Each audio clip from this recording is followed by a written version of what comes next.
Hello,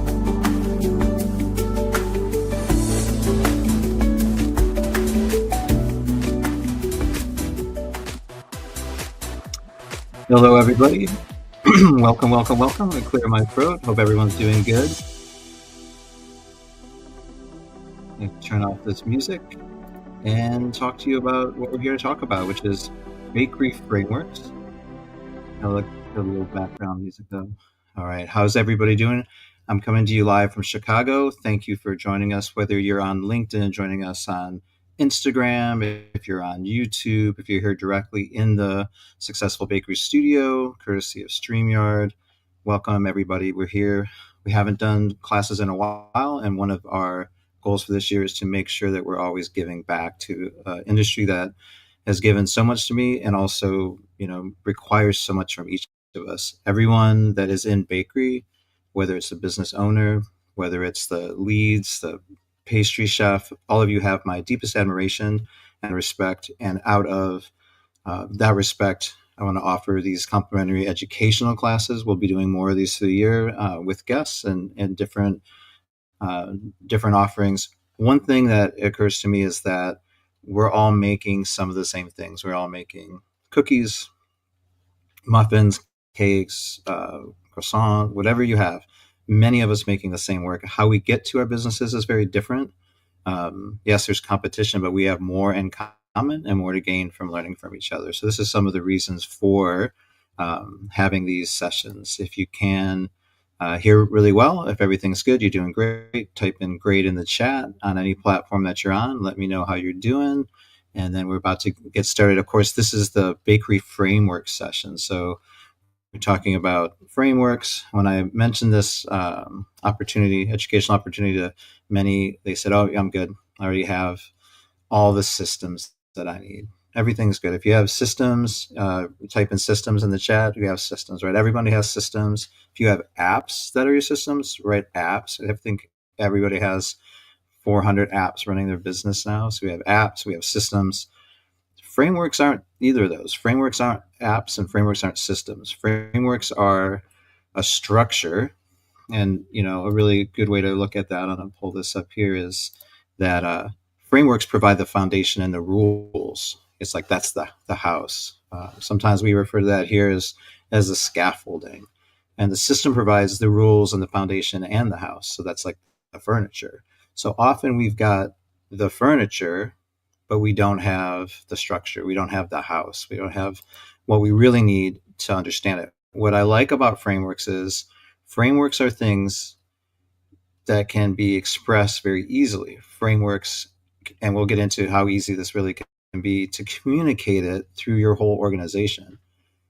Yes, frameworks are helpful for you as the business owner, but how you relate that framework to everybody in your organization is just super important, because if they don't share the vision with you, they don't have that structure. They're running systems, but they don't have a place to put that system in the house, in the framework, in that trellis that we're talking about. A couple things about me I wanted to share, and you can find a lot of information about Successful Bakery here on our website. We've got a lot of information that sometimes may get overlooked. A little bit of information about what we do as pastry consultants, a nice video, some testimonials. And today we're going to refer to some the case study from Metropolitan Bakery. And the case studies are here on the website. So if you want to read more about case studies, here's our June promo course. And that's what we're doing now is this class session on frameworks. If you look in here, we've got the bakery case studies, and you can click on each of these case studies and it will tell you a little bit more about how, as Successful Bakery, we support these organizations and how we're able to come in and use tools like frameworks or teach tools like frameworks to your team to get the results that you're looking for. At the end of the day, the only thing that matters is that it works for your business, and how you get there may be different than someone else gets there.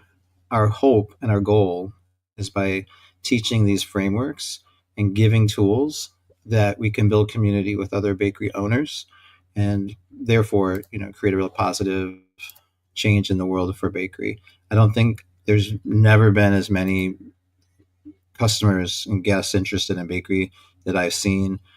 Uh, Really more and more respect for the industry, especially in the U.S. So I appreciate that. Do you want to say shout out to? We have a few friends here from around the world. Thanks for joining us. We do have all virtual services. I make in-person calls. However, we do most of our training online. It's very possible to meet with groups around the world and around the clock and give that same message. It's interesting. Not much is different. I mean, a lot's different, but not much is different in terms of making guests happy with pastry and bakeries globally. So, we have so much more in common than we have different. One thing that's interesting is, my background is as a chef, right? So, early on, first I was a musician, so this was me years ago. I didn't think I was going to be a chef, but in playing music, one thing that was super important was learning the laws regarding the music business. And I can tell you, if I hadn't studied law there, I wouldn't really understand business the way that I do. So then started competing as a chef, working in bakeries first and then kind of working my way up the ladder. I'm going to dial this in a little bit better for y'all. See if this is the look that we want. But yeah, that's me as a young man competing in Switzerland and then giving demonstrations all over the place. So initially, I was focused really on chef training because obviously we want great products. Was able to get some accolades along the way. Here's a Rising Stars class in the 2000s, maybe 2011. I'm here in the front. May recognize some other wonderful chef faces, and just doing a lot of events and like really focused on the quality of the product again, product. But then I realized sitting in so many P&L meetings, sitting in so many different business meetings through hotels. I worked at Four Seasons, I worked at Peninsula Hotels, and then started to realize that the problem wasn't necessarily the product. In many ways, the product is the easiest thing to make. Here, started to combine the two. So I'm doing a demo and also teaching business on a screen behind me. And now here's Jimmy as the chef consultant, still a chef, but really working on the business. One of the awards I'm most proud of is our Emmy Awards that we've won for our video series. So combining that education and then outreach to chefs and then business owners. So these are some of the reasons why I feel I'm able to speak to these items. And so learning from these experiences taught me that where I should really be is sitting with the business owner, helping with the business. So post hotels, I was working as director of operations for Mariano's in terms of the director of bakery. Mariano's is a 44 grocery store chain. Typically, individuals with my Michelin background do not go into those arenas. So it's very interesting to see these streams kind of combine. And that's an interest to me that more and more individuals are really looking forward to going to any environment and getting a quality baked good and getting quality pastry, whether that's a pop-up, whether that's a food truck, whether that's a in freestanding bakery, or if it's something made in a small factory. I can tell you many artisan bakery manufacturers resemble just really big family or artisan bakeries, and those are a great focus for us to improve overall the quality of those items. So that's a little bit about me. We're going to jump into the framework. So what we want to talk about again is frameworks. There's dozens that we can use. Some are really simple. The easiest framework is that revenue, right, equals sales, minus cost, right? And then we know that we have to spend less than we make, and then we make some profit. That's a framework. It's really easy. These frameworks that are more involved, we're going to give you two today. So transforming your bakery with the data-driven insights. I'm going to pull up this PowerPoint. You're welcome to take screenshots. If you have any questions after the session, you can reach out to me. I'm available on social. You have my email. We're all connected now. We'll do some follow-up. So transform your bakery with data-driven insights. This one's called the Customer Intelligence Framework. And I like our acronym for this is cookies, right? So cookies, I'm going to pull out here so you can really see really clearly. Cookies is how we develop this customer intelligence framework. So we're so focused sometimes on the product that we're not really focused as much as we can be about the customer. And if we can increase uh, sales from our already existing customers, we don't necessarily need to go and worry about new customers. Yeah, new customers are important, but taking care of the customers we have is equally important, if not more important, and easier. The other focus we often have is just on the pastry. Just make the best pastry, make the best baked goods. That's not enough. In some cases, in bakeries, building it, they won't come. Will that help those that do come back more frequently? Absolutely. We need to have good experience. We need to have good customer service.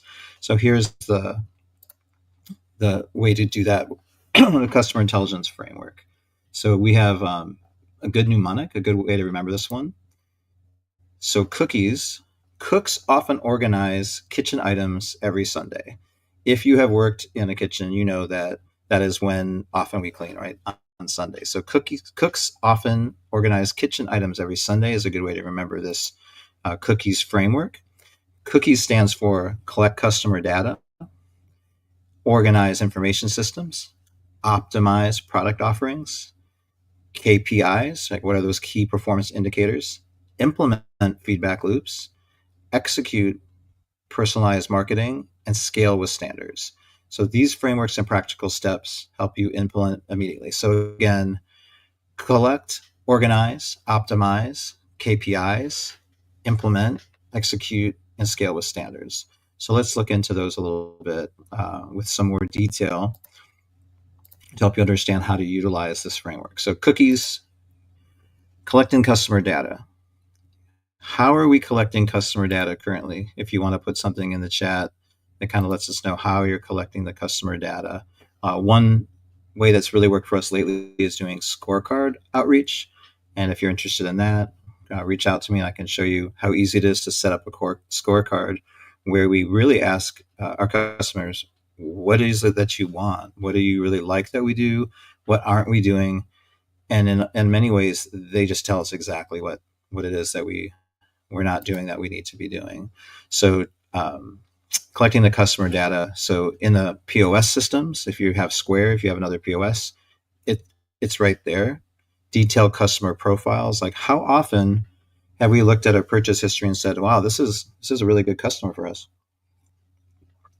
How many times do we do a promotion where we just say, "Who are our top like 10, 20, 15 customers? How do we just reach out to those guests and improve our business based on the people that use our business the most, that enjoy our business the most?" Loyalty programs, so we can get into. Often we just simple ones work. Like punch cards work for coffee shops. They still we can do all kinds of apps and tracking that, but sometimes just a basic loyalty program, and then track seasonal buying patterns.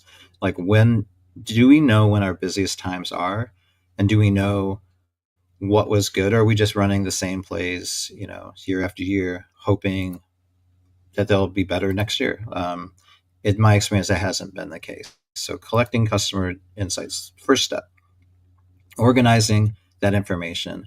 So we need to take that information, put it in a database so we can have access to and give others in the business access to it. Sometimes that's like locked away with the business owner. And we really need to say, like, we're in the business of taking this insight that we have from customers and understanding it and spreading it. One thing that the best restaurants do really well is look at the guest list every day. And we used to do research on every single guest. So when they come, we know a lot about them already. So this is just getting to know your customer, not just someone that comes in and it's transactional and they leave. Looking at that database. Sometimes we can do some automated tracking. We just be able to pull up, and there's many ways to do this and automate it now, where we're looking at certain columns. We're looking at frequency of visit. We're looking at lifetime value. Lifetime value of a customer. If you're in real estate, if you're in other, physical therapy, if you're in all these other arenas, fitness in particular, we're tracking those things in business. We need to know if someone joins our gym membership, like how long do they usually stay? What is the cost that it costs us to acquire them, and how long do they usually stay? And when what's the lifetime value? We don't tend to do that in bakery. We don't tend to understand that. So this is a really good metric to understand. Set up a dashboard so like everyone can kind of see where we're at with those things, and implement the feedback collection system. So we talked about scorecards, but that's kind of on the casting side. But then the follow up, like, hey, how was your visit? Um, for better or for worse, a lot of the platforms do automate this now. Sometimes it's just really easy to ignore. So I'm in favor of a little more unique feedback, especially if you had your bakery manager just call 10 people a week and say, hey, I see you're one of our frequent visitors. I really appreciate it if I could ask you 2 questions about your experience with us. And then I think they're going to be pretty honest, because that kind of personal attention, and they're already someone that, even if there's some things to improve in the bakery business, they keep coming back. So, how do we turn that raw data into something that we can work with? Our next O is optimize the offering. So now we've gained the information. We need to kind of use it at the highest level, not just get the information. The worst thing is having all the information and not acting on it, right? That's only half the battle. Knowing is only half the battle. If you know and then we don't do, it's almost like not knowing at all. I hope you agree. If you agree, type agree in the chat. Again, thanks if you're joining late here in the studio from Successful Bakery in Chicago, or on LinkedIn or on YouTube. Thanks for joining us. We're right now working on our first framework, and we're going through the cookie framework in terms of the customer intelligence framework. So just gaining information on our customers.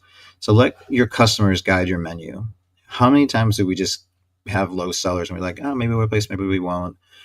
Analyze the top performing products by the customer segment. Identify cross-selling and upselling opportunities. Are we even upselling?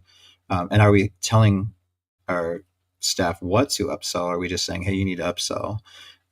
Even in the most basic sense, like if you customer orders a food item, offer a drink, customer orders a drink, offer a food item, it's okay, but often we're not doing elegant upsells. So we have a whole course on elegant upselling, which is a little bit more like identifying items we want to sell that we're excited about and we think people will enjoy, giving the vernacular, the words, the script to the front to say like, hey, we're excited about the new special drinks.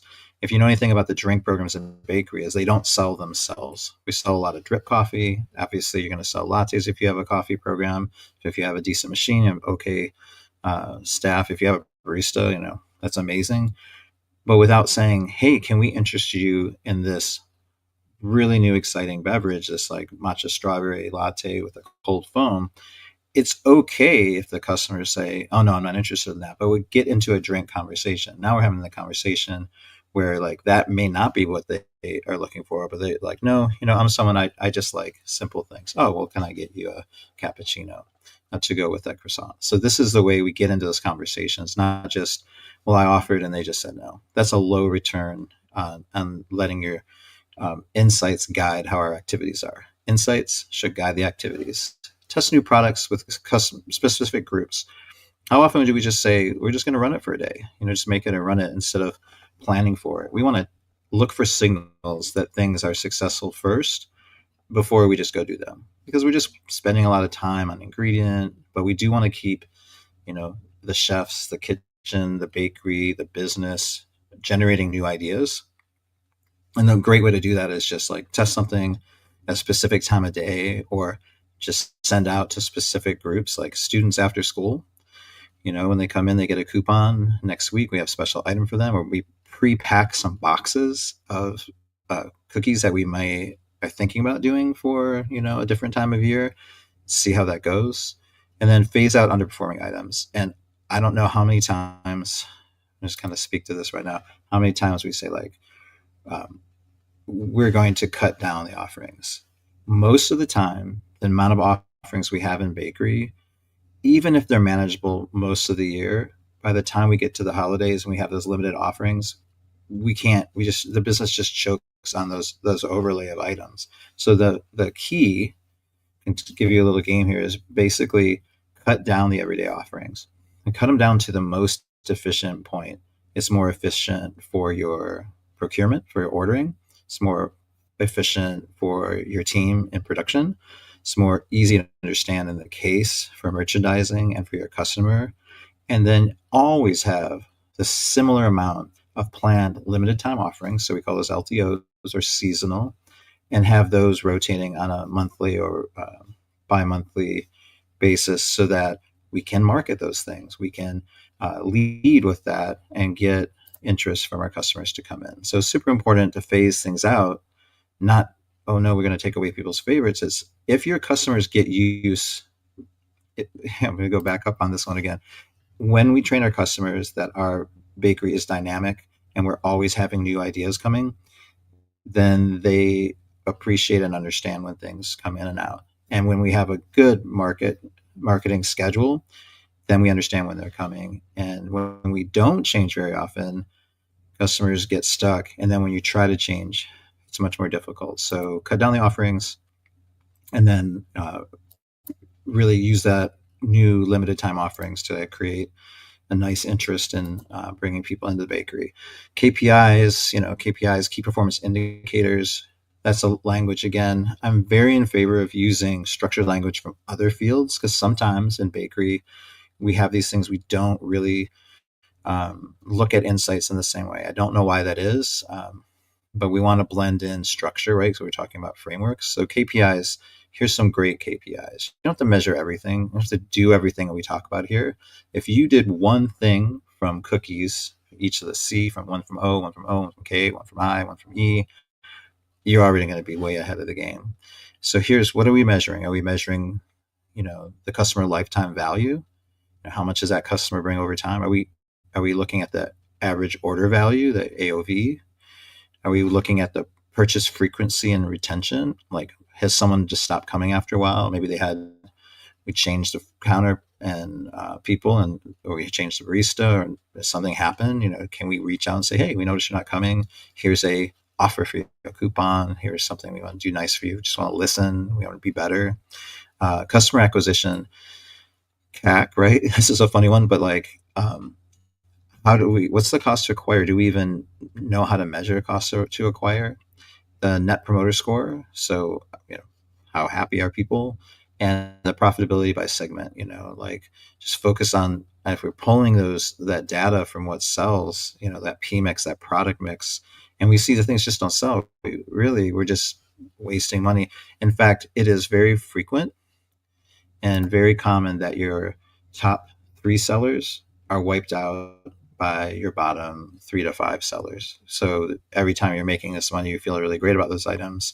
Those low performing items, or dogs, or however you want to refer to them, they're actually like erasing your profit. And so if I could recommend something, it'd be to remove as many low performing items as possible to make space for those new items that we talked about. We're almost done with this framework, and hopefully this is starting to make sense, where we're getting the insights, and we have more opportunity to gather insights now than ever. We need to really act on those and just maximize on every customer's ability to bring more visits to the bakery, spend more money, get more great experiences, choose us for their party planning, choose us in the holidays, choose us for birthdays. So I stands for implement feedback loops, creating continuous improvement cycles. So those surveys and tasting panels, sampling on the counter can be a version of this. Social media monitoring response. I haven't really got into marketing, but if you're on social and you look through and say, who's been following us? Are we sending notes back to them? Are we seeing what they're saying? Are they sending us messages and we're not responding? Definitely want to, if you're going to be on social media, we need to use it. And it's really easy. The biggest thing about social media is it's free. It's essentially free to have someone go on there and thank people for following, or thank people for their comments, or giving them information. Staff training and gathering on customer insights. We're training on product often. Are we guilty of this? We're training on how to make something, but we're not training on how to treat someone. We're training on, what the person that we just hired, training, basic training, but are we giving them any training after that? Or are we even giving them thorough training for the first round? And then monthly customer advisory meetings for high value clients, maybe as a leadership group, the owners and the key managers, director of ops, the chefs. In those meetings, are we talking about the customers, or are we just talking about our systems? Again, customers, everything follows them coming in. So yes, we want to be ready for them when they come in, but if we're not really attracting customers and maximizing on those customers to come in, we put ourselves in a situation where we have to always go out and look for more customers. And then finally, for this framework, the last E, executive personalized marketing. How can we make everybody feel special with targeted email campaigns? Sometimes our email campaigns are just ad pieces, right? It's okay, but it's not really engaging me. And I think the open rate just continues to drop on most of these uh, emails that aren't really feel individual, personalized product recommendations. Are we understanding from those insights, you know, Mr. and Ms. So and so, that come in and say, hey, I think you might like blank, that we really know them well enough, they're going to say, how did you know? I really didn't know you had that. How many items do we sell that our customers don't see when they come in? Is it on the retail shelf? Is it a service we provide? Do they know we could come to their house and do a party for the right, for the right fee, and actually set up and break down? Do we do that service? Birthday and anniversary promotions. We have a lot of that information. If someone's getting a cake from you, how many times organically do they get a cake every year if they liked it, but then some don't and they try their bakeries? What are we doing on the follow-up to say, like, hey, thanks for deciding to use us for your birthday celebration for next year? Remember this code and you can get 10% off. If you had everybody always coming back, especially if you noticed, again, getting to know the customer, do they have 2 kids, 3 kids? Those families, that's a lot of birthdays, right? So just understanding it again and making the customer feel special with some personalized offers just for them. Seasonal offers, again, we all say, like, yeah, that's a good idea. We get caught up in the season. So when do you think the best time of year would be to make the seasonal offers? I think it's like now, right? It's like June, July, craft the offer. So then when you're working on actually pushing out those offers later in the holidays, you already know what the offer was. We have it set up. We know what the codes are. We've communicated to the staff everything that we need to know about that. So this is, again, the cookie, right, framework for gaining customer insights. I'm going to wrap this up in a bow, and then we're going to move on. I'm going to try to give you a lot of value by covering 2 frameworks. Obviously, and the S in cookies is grow without compromising quality. So obviously, we have to be ready to, by documenting this process and creating quality control checks and training the staff. So scaling without the systems also is chaos. So I'm not saying at any stretch that systems aren't important, but in the cookie system, a lot comes first independent of it. And then, of course, you blend it together and make sure that we train those staff on the things we talked about and establish like a standard for this experience. So that's a whole training that we do. We have a framework for standards and how to create standards and how to keep them implemented. So again, cookies framework, data-driven decisions, customer loyalty, profitable growth, competitive advantage. These are things you can expect from that framework. Are we good? You still following me? I know we're covering a lot in a small place. If you have questions, of course, you can follow up with me afterwards. Hand in hand goes this other framework. It's called L.O.C.A.L. It's building loyalty, right? Community connection framework. So we talked about customer insights. Well, here's a little bit more about connecting with that local community. And I have a mnemonic for that one too. For the local, and I really like this one. Tell me what you guys think of this one. Locals order croissants and lattes, right? And if we have a coffee program, this is exactly what we want them to do. We want locals to order croissants and lattes.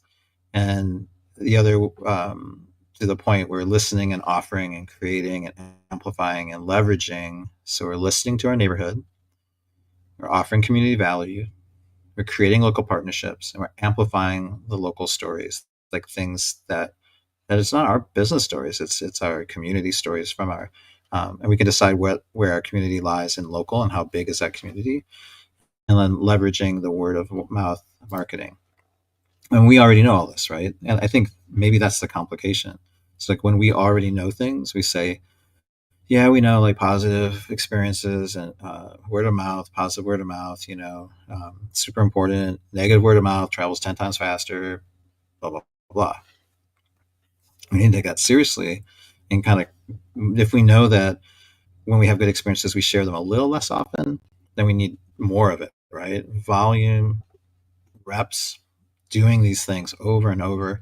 And this is where frameworks come in handy because we can talk about, hey, are we doing the community connection? How are we doing it? How's local? Are we listening? Are we offering? Are we creating? Having those conversations in your daily meetings, in your lineups.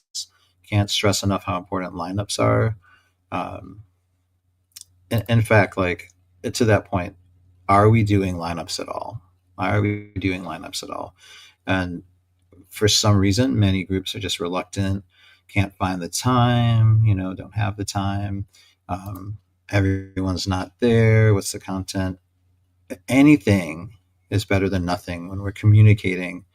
And these frameworks are the perfect items to discuss, the perfect tools to give a team during a lineup. I mean, it's just built right in to be able to express those things. If you have a lineup and you're like, hey, how's local, right? How are we doing with our community connection? This was a great front of house lineup. And we just go down, what have we done? I would just, hey, we're going to concentrate on L this week. This week, we're going to listen to our neighborhood. What are we doing for listening? Well, let's talk about what that might look like. So for listen to your neighborhood, you're going to become a community mind reader. We just need to know, we're part of the community. You're working there all the time. Your employees are there. You're part of the community.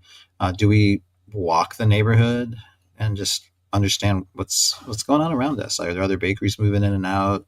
What are other people offering? Do we know all the business owners on our block? We should. Some do, some don't. Attend community meetings. Like, is there something we can get out of the bakery and represent ourselves? And not just at an industry events are great. That's us hanging out with other owners and chefs and employees of bakeries, getting out and being in the public community meeting. That's us being with our customers and potential customers. Super important. Monitor local social media groups, neighborhood apps, neighborhood paper, newsletter, online. Survey existing customers. We talked about scorecards. This is a good way to do that. And just say, what is it that you're looking for that you haven't seen? Maybe we can do that. Track local events and holidays. Sometimes we have events on our block and we don't know until we see like the signs going up and they're putting blocking off the street and changing your traffic. We need to know those things and maybe get involved with them. If they're going to be right in front of our doorstep and they're going to prevent some sales, maybe we need to get out. Or maybe we do sampling and pass out coupons or something like that. After we listen, we have to offer that community some value. So before we get, we want to give, right? And we want to host events. Hey, you want to come in, have a little coffee. It doesn't have to be your whole bakery. You don't have to like do a buyout. Just offer, say, hey, we're going to reserve a table for you in the front. We'll give you free drip coffee if you all want to come in and have your meeting here, once a month. Sponsor local sports teams. This is a bit old school, but still, they need support. Provide meeting space for local groups, and maybe make it a package. It's not enough to say like, yeah, we'd be open to it. We're talking about these frameworks. Well, if you systematize anything, it's much more likely it will happen. So if we're selling cakes, we need a cake pricing. If you want to attract groups to come and do meetings, then we have to have it all worked out and say, this is what it costs to have a meeting. Here's some meeting snacks that we can provide. And I think that's really compelling, other than we've talked about it. How do we make the arrangements? Let me just send it over to you. It's a 1-page PDF that just outlines, how we can, for the community, have meeting space, provided space and some services, bulletin boards, information hubs. Is there some place on your website? And maybe what I'm really in favor of is portals where you can log on and say, hey, this is a code, whether it's, community, vendors. It really gets them on your site. It really we can control some of the information they see, and we can also flag and service it better in our businesses. And then, of course, offer a discount. As basic as that is, sometimes we have industry discounts too. Do we always apply them? Do all of our staff know? And sometimes people don't like to ask, like, oh, could I get my discounts? We got to be a little more proactive. So communities support businesses that support them. We know this. So be the bakery that is just such a part of the community. We can't imagine living without them. C, create local partnerships, multiply your marketing power, partner with nearby businesses. Lots of collaborations are great. Local farm suppliers, or collaborate with other bakeries. Super strong. Show that we're in this together, that we have more to gain from like sharing, some of our customers. At the end of the day, you're not going to have a customer. I mean, let me speak to that again on the competition. No one's going to one bakery only to eat a cookie and will never try another cookie ever again. That's just not how it works. So just do the best job you can making your cookie. If others say, hey, you got to check out this cookie, don't necessarily be so quick to like either be jealous or try to copy it. Just let it live, right? Everybody let it go. If you're doing a good job, 90% of the time people can come back to you. Work with schools, of course, partner with gyms, offices. Gyms are funny, but you would think it wouldn't work out to offer individuals who have a healthy lifestyle and work out sweets, but we all want a reward for our hard work. And so this is definitely the verbiage that we often use for our outreach to gyms. But there's also salons, other offices. Corporate's a great captive customer, because if it worked out good and you don't have a lot of time and you're able to service them, why wouldn't we come back for a repeat business? And then establish relationships with the wedding planners and event planners. If we're doing wedding cakes, it's really obvious. When's the last time we looked for new wedding planners in the market? When is the last time we understood? Do we host a small wedding planner event, maybe a tea, and then kind of show what we want? And a part of that is to control the conversation. Often with the meeting planners and wedding planners, they're just like, this is what we want, this is what they do. It's not often good or well priced or has changed over time. So really to control this conversation, and the meeting planners and the wedding planners is a really good idea for the bakery, and getting ahead of the season. So if we know peak season is, May, June, July, like in those off months, have an event, come on in, do a tea, and show concepts that you want to do, that are easy for you, that are profitable for you, that are interesting. Super good idea. And then almost to the end of local. Excuse me. And the A is amplify local stories. Make your community the star. Are we really championing the community that we're in? Are we really saying like, hey, we stand up for the people that show up for us. We show up for them. Feature local customers and stories on social media. We showing the in-house guests, even like our bakers, our front staff, our managers. What about all our customers? Hey, can we?